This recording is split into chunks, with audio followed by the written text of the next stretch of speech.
Hi there. Do you want to just start off by introducing yourself? Yeah, my name is Mohammed Rahim, and I'm currently in my first semester at Centennial College for PSW. Do you want to explain to us what PSW is? How is the school like? Tell us a little bit about the program. If you want, you can go into detail with the tuitions. What courses are you taking? And like how, if I were to go into PSW, what are the requirements? Okay, I'll start off with what classes I'm in right now, and we study anatomy, foundations of personal support, foundations of mental health, PSW skills laboratory, and if you wanted to go into this program, all you really need is your high school diploma, and you have to be about 19. You have to be 19 years old, and you just need your English, your grade 12 English, and in order to go into like PSW, you have to have your police check, you have to have all your immunization, you have to know CPR, and you have to get your certificate for it, and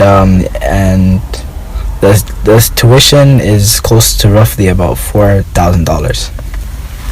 Okay, so you kind of told us about the educational part of how to become a personal support worker, and throughout my research I realized that you help people with disabilities with simple everyday tasks, and it's not only the elderly people, it's people with mental and physical disabilities.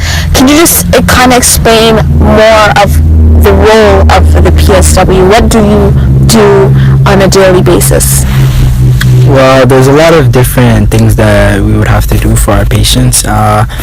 Those things consist things like helping the patient eat their meals, personal hygiene, helping them with their toileting, with their mobility, with their safety, and a lot of other things like with their grooming and dressing even, and we also have to make sure that they're on all of their medication. We have to perform any tasks that they might need us to do, and it's usually specific to the person, and there's no real generalization because everybody needs something different, and it's not only just like one demographic that we're helping. We're helping people of so many different things, like mental health issues, and people who are elderly, and people who could even like just not be able to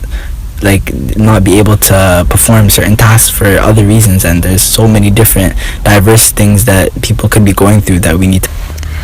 So what inspired you to do personal support work?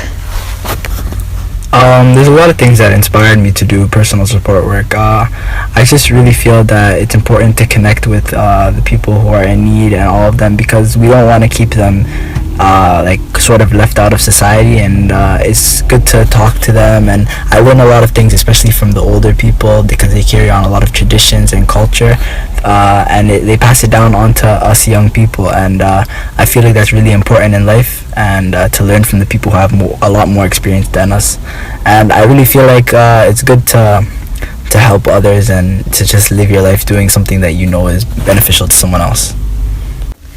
So I've been studying a lot about personal support workers, and I've come to an understanding that a lot of these people, they come with diseases just because that the elderly, they're really prone to getting these diseases. So what are your skills and your qualifications so that you can help these people and you can also get through the day with these people?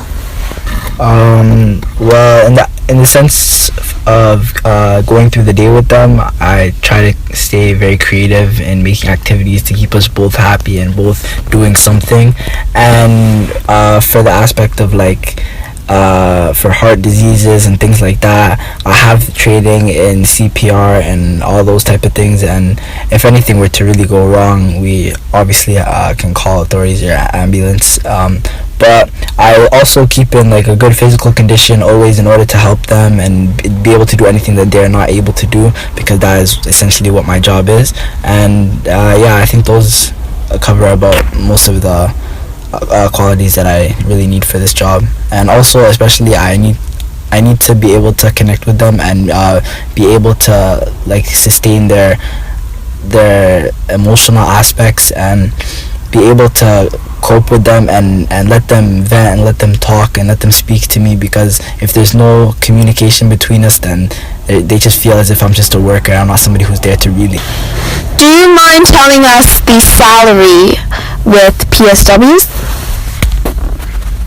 The salary fluctuates from like about 25,000 to 40,000, depending on if you're bilingual, your experience, where you are, a lot of things like that.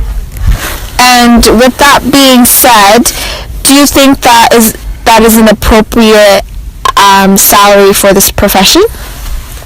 Well, for me, my ideology is that if you go into a profession only thinking about the money and only worrying about that, then you won't go far. And especially in PSW, there's a lot of people who quit the job after they've finished college, and I see that as more of a waste of time if you don't go into something that is really close to your heart and something that you really want to do. Because I feel as if I'm doing something good and if I'm doing something that's really benefiting somebody else, I don't care how much money I'm going to be making.